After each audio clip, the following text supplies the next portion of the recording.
Imagine looking up at the sky and seeing, instead of water, searing drops of liquid metal hurtling toward you. This is the reality on WASP-76b, a massive gas giant known as a hot Jupiter, located 640 light-years from Earth in the constellation Pisces. WASP-76b sits at the boundary where the standard physics of evaporation and gentle breezes give way to atmospheric conditions governed by thermodynamic violence. This diagram shows the orbital mechanics of WASP-76b, illustrating a phenomenon called tidal locking.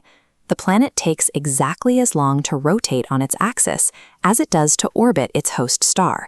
Because these two motions are synchronized, one hemisphere permanently faces the star, while the other is trapped in endless darkness. Looking at this thermal map, you can see how this constant bombardment creates a brutal temperature divide. The permanent dayside bakes at 2400 degrees Celsius, while the nightside sits at a comparatively cooler 1500 degrees. This permanent temperature imbalance powers the entire gas giant like a mechanical engine, driving conditions that act as a planetary-scale forge. The process begins on the dayside furnace. At 2400 degrees Celsius, the heat is intense enough to split molecules into individual atoms and vaporize solid metals. Iron, which would form rock on Earth, is boiled into a gas.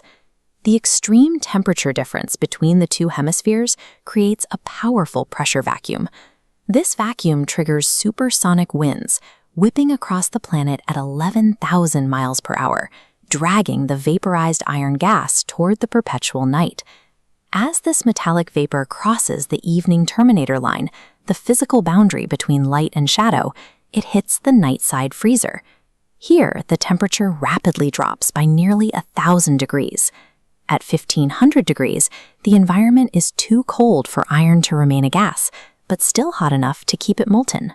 The vapor condenses into liquid droplets, which accumulate into dense metallic clouds before plummeting deep into the planet's lower atmosphere.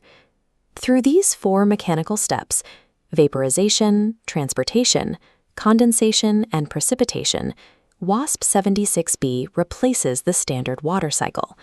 The gas giant functions as an immense, naturally occurring iron refining machine. When we apply these extreme thermodynamic rules to worlds with completely different chemical makeups, the atmospheric outputs become even more bizarre. On HD 189733b, a gas giant rich in silicates, howling 5,400-mile-per-hour winds whip molten glass through the air, causing it to rain sideways. Then there is 55 Cancri E, an ultra-hot super-Earth.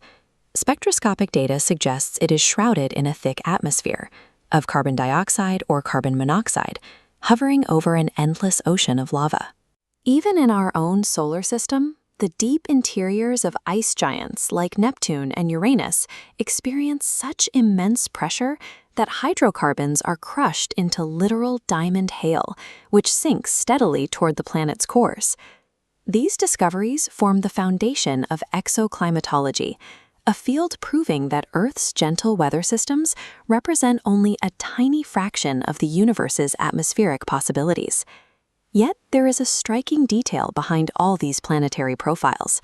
No human telescope has ever captured a direct visual image of WASP-76b's surface, let alone its rain. To solve the mystery of what happens inside these alien clouds, astronomers rely on the espresso spectrograph, attached to the Very Large Telescope in the Chilean desert. This diagram shows a technique known as transmission spectroscopy. When a planet passes in front of its host star, a small fraction of the starlight filters through the edge of the planet's atmosphere. The chemical elements in that air absorb specific wavelengths of light, creating distinct barcode-like black gaps in the resulting color spectrum. This isolated spectrum graph for WASP-76b shows a specific chemical discrepancy. The signature for iron vapor is present on the evening terminator, the zone transitioning into night, but on the morning readout, that same signal is gone. The data paints a clear physical picture. If iron gas enters the night side, but does not exit back into the morning light, it must be condensing in the dark and falling out of the sky as liquid rain. Human ingenuity has advanced to the point where we can decode the violent evening weather forecasts of entirely invisible alien worlds, simply by reading the shadows hidden in